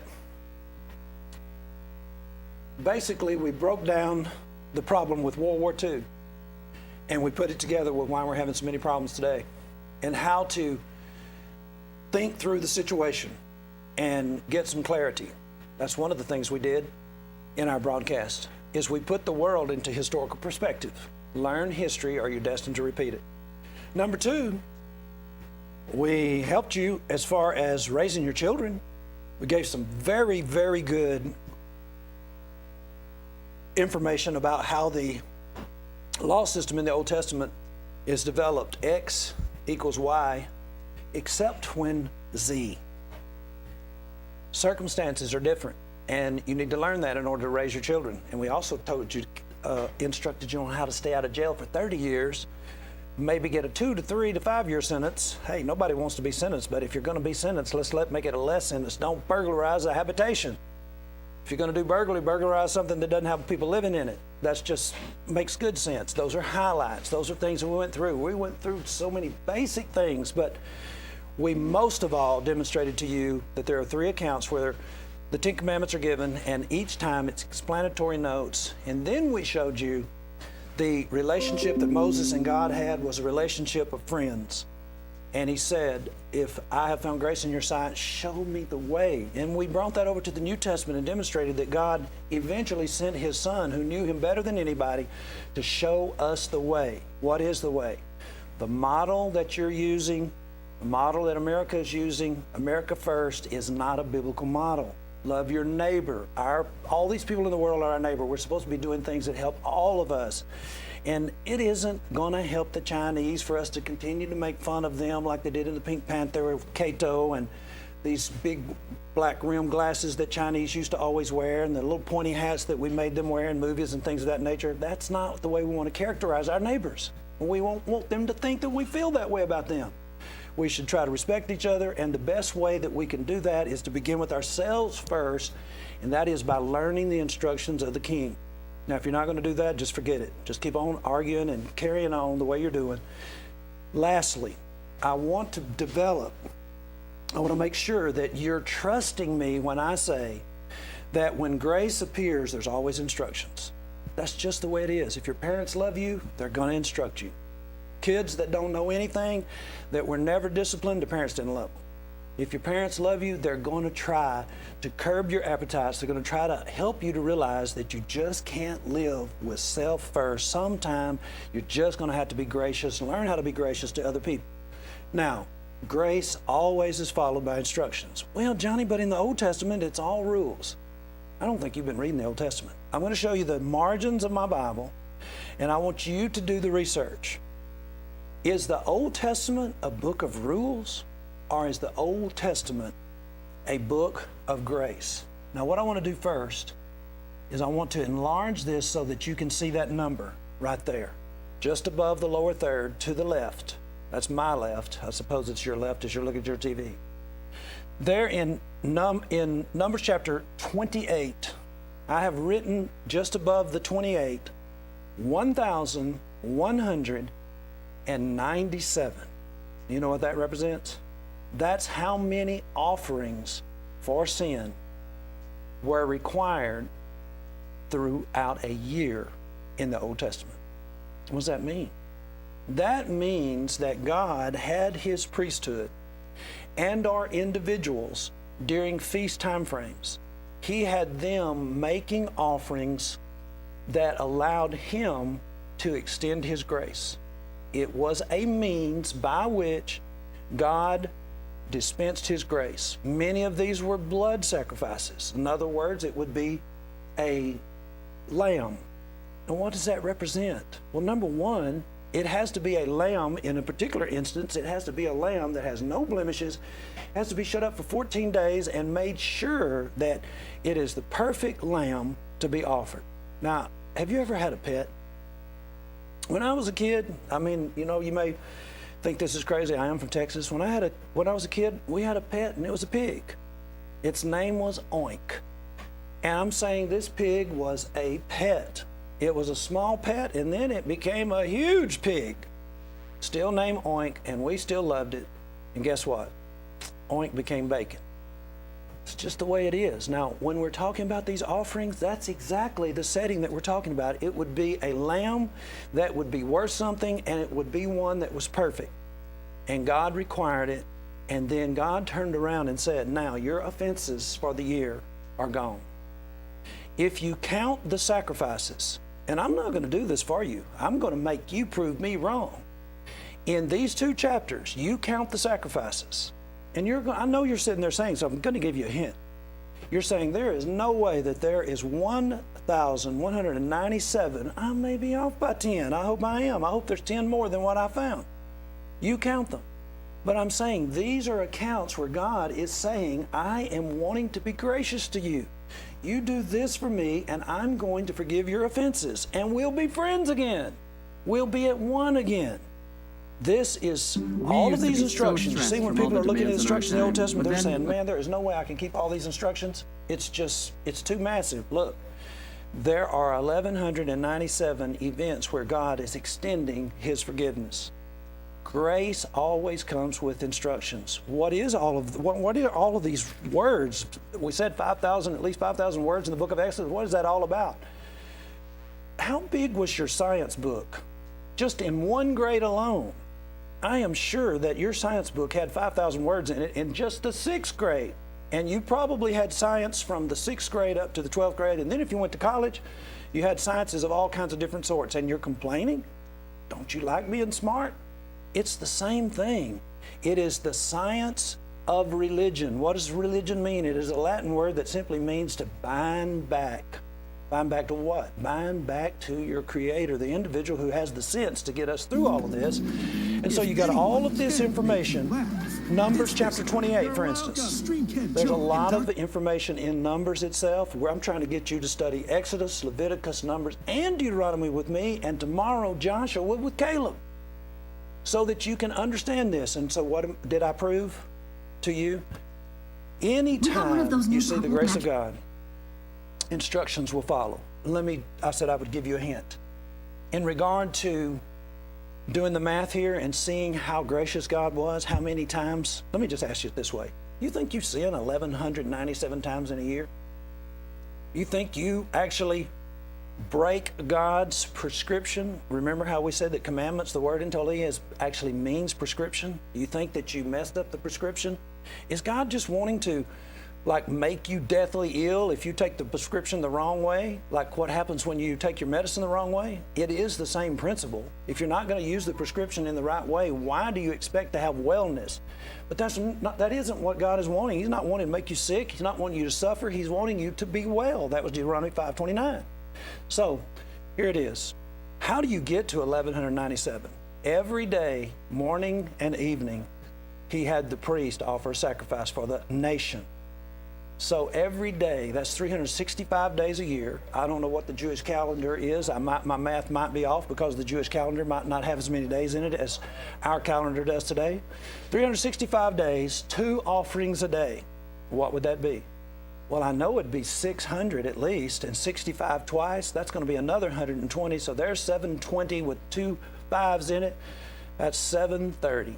730 sacrifices just with the daily sacrifice for the nation of Israel, so that God could be forgiving, gracious, if you would just keep the information. Now, what did he say? Today you learned that there are actually 3 times that the 10 Commandments are given, and guess what? There's more than 10. People have just arranged it so that it's easier, I suppose, to manage, but when you really get down to it, there are several different things that are said just in the first commandment alone about God and how he's supposed to be treated. But there's 3 times, Exodus 20, Exodus 34, and Deuteronomy 5. In Exodus 34 and Deuteronomy 5 is the 10 commandments being given with explanatory notes. It isn't really that difficult, y'all, if you stay with us. Now, I really spend my time at this point with commercials. with getting you familiar with what we're doing, like our schedule. We're back on our New Year's schedule. Every Tuesday, 1 p.m. to 3, I'll be doing the broadcast. I'm trying to get us through Exodus, through Deuteronomy. Now, what we're going to be doing in the future is we're going to start putting these laws together as far as particular kinds of laws. Instead of you having to read Exodus, Leviticus, Numbers, and Deuteronomy, we're going to start talking about civil laws. We'll find all the civil laws in Exodus, Leviticus, Numbers, and Deuteronomy. Why is that good for you? Listen, our government is based upon the civil laws in the Old Testament. What do you mean by that? Do you know that the people in the Old Testament that had fields, they were not supposed to harvest the corners of their field? Why? Because they were to let the poor have the corners of their field. What do you think people did? You think they harvested the corners of the field? Sure they did. Do you think God was gracious to those individuals? When you get down to it, when a nation just continually breaks God's prescriptions and the poor are trodden under and the homeless are trodden under, the afflicted are trodden under, the fatherless are trodden under, the widows are trodden under, that's kind of like the United States. Nobody really is out for anybody but self. And what happens? You end up having an overthrow. You have chaos, and that's what we're dealing with today too. So what's the answer? The answer is go civil laws. We'll be looking at moral laws, things that have to do with our behavior with our neighbors and things of that nature, and we'll try to section them all off so that it doesn't become such a massive undertaking for you to put those together. Why do you need to put them together? Because you need to understand principles that are behind these laws. And you might just say, Johnny, I am not interested in that. Okay, fine. But I'm telling you this, somebody was. The individual that I talked about, Albright Brickton, he was interested in it. Scholars all over the world, 1100 up until now, they have been studying this in massive works. Works like canon law that has to do with church law, and then civil government laws, what is called common laws. All of these have been meshed together, and it's in our United States law system. And guess what? People are making a mess of it. You want to be involved in studying with us. I'll be on every Tuesday, Lord willing, 1 to 3. Caleb is on from 10 to noon tomorrow, the book of Joshua. Always ask for, what does the Bible say? And you will get school in the daytime. Thank you for being with us. Pumps and anything else.